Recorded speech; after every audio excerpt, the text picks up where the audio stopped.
Olá, tudo bem? Hoje eu vou falar com você sobre o Alex Poatan. E não é um vídeo exatamente sobre luta, mas o perfil psicológico e a formação do atleta.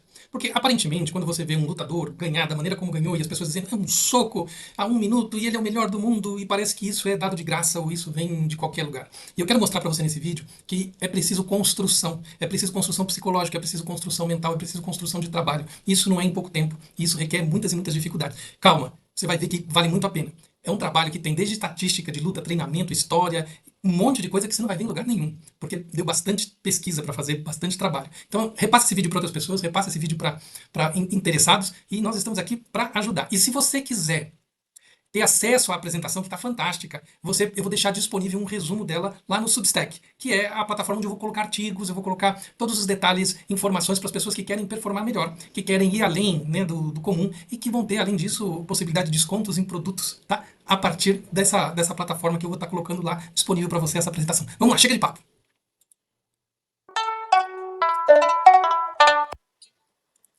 Então, aqui está. A plataforma Substack é essa aqui, ó.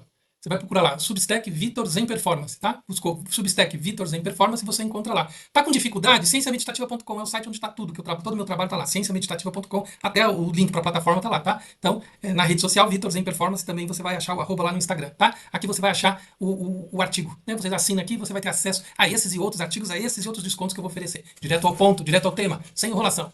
Alex Poitin Pereira, Psicologia e Cronologia de um Campeão. O que eu quero dizer? Que a trajetória, as pessoas dizem, é uma trajetória de ascensão surpreendente. Eu vou mostrar para vocês que, na verdade, isso leva ao engano de achar que ser um atleta do nível que é o Alex Poitin é algo simples, fácil. E aí a gente vai ver sobre críticas e comentários que são feitos sobre ele, que é muita superficialidade nisso, porque tem muita história, tem muito conhecimento na formação desse atleta. Vamos saber um pouquinho mais? Então, daqui a origem, né? É importante saber da origem e da herança do Alex Poitin, né? Que foi o treinador que deu o nome de Poitin, foi o primeiro treinador de kickboxing dele. E que eu vou mostrar depois a foto, né? Do Belacqua Vera. E Poitin significa mãos de pedra. E isso foi o treinador de kickboxing, né? O primeiro treinador assim responsável, né? Pela dedicação e ascensão, início da ascensão dele, tá? Origem bem simples, nascido em São Bernardo do Campo. Começou a trabalhar desde os 12 anos de idade como pedreiro e depois numa borracharia, tá? Mas o primeiro trabalho dele era o auxiliar de pedreiro. Teve um problema de superação do vício do álcool, bastante grave. Ele começou cedo, com um ambiente que propiciava e facilitava o consumo do álcool, mas a morte do irmão assassinado aos 17 anos em São Bernardo do Campo, ele era 1 ano e meio, 2 anos mais velho que o Poitin, então o Poitin tinha 15 anos, desculpa, fez com que ele se envolvesse mais ainda nisso. E ele entrou então tarde no esporte aos 21 anos, né, resgatado por esse mestre, por esse professor. Vamos entender? Ó, tá aqui o professor que eu falei, o nome dele aqui, ó, é Belacqua Vera, tá? Aqui, ó, Belacqua Vera. Você vê esses detalhes, essas fotos, você não vai encontrar em lugar nenhum, por isso assina lá, né, o Substack, que vai estar lá no site, no cienciameditativa.com, tem como acessar, né, tá bom? Ou você busca no Instagram Vitor Zen Performance, tá? E aí, nós temos aqui a transição, né, para o kickboxing, né? Foco na trocação, ele abandona o álcool após isso, né? E tem a energia focada para o Muay Thai e para o kickboxing, né? Onde a questão, né, da luta em pé é primordial. Ele tem um cartel de nocautes de 33 vitórias e 7 derrotas, né? Das 33 vitórias, 21 por nocautes nesse período.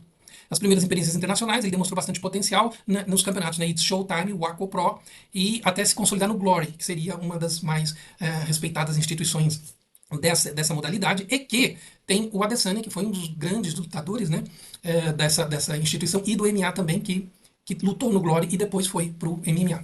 A base estratégica, então, nessa fase de carreira do Poatan, era solidificar o seu principal diferencial competitivo, que era ele tinha essa força nos punhos, mas tinha que aprender toda a técnica, todo o aprendizado do esporte. Mas, você vê, mão de pedra foi dado lá atrás, né, o apelido. Então, o Poatan no Glory, ele é o duplo campeão inédito. Ele ganha em duas categorias, campeão de duas categorias, e isso também inédito na época. Né, ele estreia em 2014, vencendo um torneio contender do peso médio, ok? Ele bem mais jovem, né, bem mais magrinho na imagem. Ele faz as defesas de cinturão e o feito histórico, ele subiu, né, pro peso light heavyweight, né, tornando-se o primeiro único lutador na história do Glória a fazer isso, tá? E o pessoal que avaliava os talentos falou, aqui nós temos alguém especial e isso que fez com que ele fosse para o MMA. Lembrando que, assim, ele já era campeão mundial de duas categorias ao ser escolhido para lutar no MMA, né? Então isso já não é qualquer preparação, já não é qualquer caminho, tá? No MMA tem.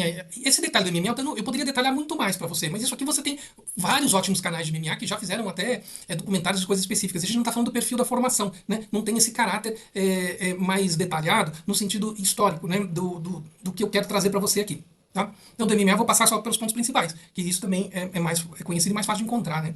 A estreia vencedora foi no UFC 268, de 6 de novembro de 2021, né? Quando ele lutou com Andreas Michailidis, não sei como Michailidis, como pode ser pronunciado de diferentes maneiras. A ascensão foi muito acelerada, 3 anos após a sua estreia, ele já era campeão de 2 divisões, o que é muito rápido no MMA. Nós temos pessoas com 7, 10, 12 anos de empresa e não são campeões. Né? Ele tem uma eficiência e velocidade apresentada dentro dessa progressão. E o seu valor comercial, a forma como o Poitin se comunica, sem usar necessariamente a questão da língua inglesa, mas comunica através de imagem, através das redes sociais, através das frases diretas, elevou o valor comercial dele. E isso é um ponto importante da gente destacar. Não é só destacar o poder de punho dele, mas o que faz o Poitin especial é ele também destacar as outras qualidades que ele tem, que é a capacidade de se expressar de maneira simples e curta, o que supera a dificuldade dele de não falar inglês. Então esse é um ponto interessante para todos nós refletirmos na psicologia do atleta, né, de trabalhar em cima dos seus pontos fortes e que isso vale para todos nós como elemento psicológico. Né. Nós temos aqui o grande rival, que é o Adesanya. Então, aquela rivalidade, né, do peso médio lá do Glory vem para o MMA, onde o Adesanya era já uma referência, já era um campeão, já era alguém que se destacava, inclusive, pela habilidade técnica, pela movimentação dentro do MMA. Então, a rivalidade surge novamente no MMA. O clímax foi no UFC 281, com a conquista em 12 de novembro de 2022, em Nova York, no Madison Square Garden. A vitória foi por nocaute a 2 minutos do quinto round. Okay? E, novamente, aqui tem uma questão que o Adesanya vencia por pontos e o que prevalecia era o potencial do Poitin de derrubar com um soco só. Aqui tem uma questão curiosa de análise, porque o próprio MMA, a gente vai ver isso nas estatísticas que eu vou mostrar para vocês, avalia a técnica de derrubada, tempo de domínio, golpes soltos, etc. Mas, efetivamente, se você tem grande domínio de diversas técnicas, mas estatisticamente, no caso dele, você tem teu grande potencial é acertar um soco, um, aumenta demais a chance, mesmo não tendo domínio de outras técnicas de chão, por exemplo, como outros atletas possuem de maneira mais elevada. Isso é uma característica interessante que às vezes até os comentaristas de MMA perdem. A hora que a gente olhar para a estatística, você começa a perceber que o fato de um soco, você ter muita chance em um soco, a sua chance aumenta, né? Então essa é uma característica importante, mas e outra coisa, você vai ver que ele constrói de uma maneira para aumentar a sua chance com esse um soco, que a gente vai ver numa análise da luta de ontem, né? Eu tô fazendo esse vídeo no dia seguinte da luta dele, da segunda luta dele com o Ankalaev, então a gente vai ver essa luta, um detalhe importante da luta histórica, que só alguns lutadores apontaram essa característica importante. Aqui nós temos, então, ele perde para o Adesanya, ele faz uma revanche com o Adesanya, perde, está bastante debilitado nessa luta, porque o corte de peso dele já era mais difícil, ele sobe, então, né, de categoria, e aí vai buscar a segunda categoria dentro do MMA, o segundo cinturão. Então, ele vai para essa categoria de 93 quilos, fazendo o que ele tinha feito no Glory, né? E conquista isso. Então, aqui tem um efeito extraordinário. Ele é a única pessoa no mundo que fez os dois cinturões nas duas entidades, né? Isso é realmente extraordinário. Ninguém tinha conseguido fazer isso, tá? Então, realmente, assim, eu sei que tem muita gente envolvido com o tema por outros interesses, né? Que estão envolvidos no mercado da luta, ou com apostas, e aqui não é o caso. Aqui o meu envolvimento é com o seu desenvolvimento. Mas realmente é extraordinário. É realmente alguém, é um esportista com dados extraordinários, conquistas extraordinárias, tá? A precisão, aqui eu quero destacar quais são os pontos fortes, o que faz ele especial. Então aqui, o alto volume de ataque. Então o Alex Pereira desfere em média 5 a 5,16 golpes significativos por minuto. Né? Então assim, ele tem um número, uma média, não é a mais alta média, mas a questão é de significativos, porque ele não solta golpes aleatoriamente. Então a média de golpes significativos, porque dar soco feito um louco e não acertar nada, não conta. Aqui a média significativa é golpes acertados, a média alta. Então, a precisão de elite, sua precisão de golpe significativa é de 62%. Isso é excepcional. Assim, 62% de acerto nos golpes é excepcional. Assim, é muita precisão. E aí a gente vai ver uma característica disso ao falar no final da luta com o Ankalaev, que é muito inteligente, como ele aumenta a precisão dele. Ele tem uma forte defesa de queda, em que varia entre 70% a 79%, assim, muito difícil de derrubar. Então o pessoal acusa ele não tem luta de chão, mas o ponto forte dele é não deixar ir pro chão, percebe? Então isso também faz aquilo que eu falei, que a gente deve pensar na vida da gente, que é destacar os nossos pontos fortes, validar psicologicamente aquilo que a gente consegue fazer, validar em ação aquilo que a gente consegue fazer. E o domínio do distanciamento, né, até porque é uma característica do kickboxing, a questão dele fazer, né, aqui, ó, aproximadamente 90% dos seus golpes são desferidos na distância, sua zona de máximo perigo. Ele administra bem a distância aonde ele é forte. Então esse é outro ponto importante a ser destacado. dentro da forma como ele luta, tá? De novo, se você me acompanhar, você vai ter acesso a esses dados, a essa apresentação e a explicação disso aqui lá no Substack, onde eu vou colocar o artigo com tudo isso aqui detalhado, tá, para você.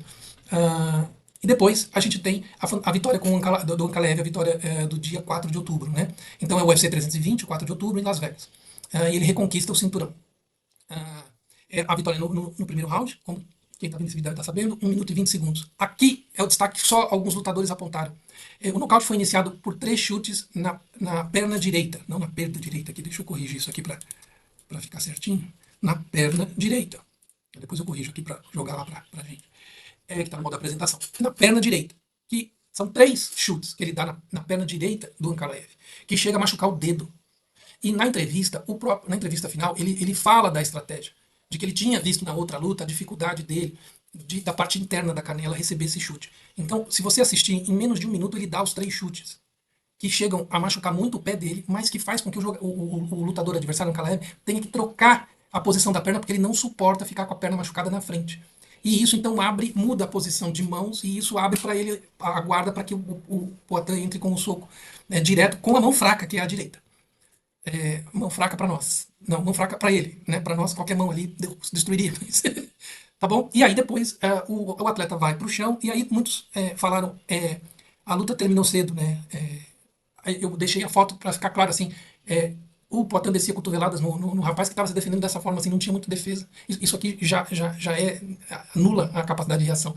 E faltava mais de 3 minutos de luta ainda. Quer dizer, esse cenário não tem chance de mudar de nenhuma forma. Veja como o atleta embaixo está preso, recebendo cotovelada, sem chance, né?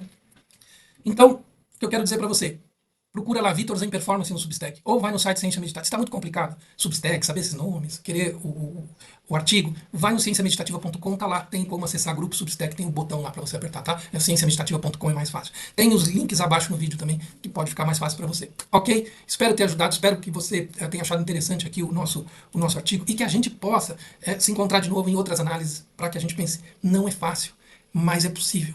Mas se a gente fizer o trabalho, se fizer a dedicação, se fizer o estudo, tá bom? Isso que eu quero deixar essa mensagem. Estuda e faz o trabalho.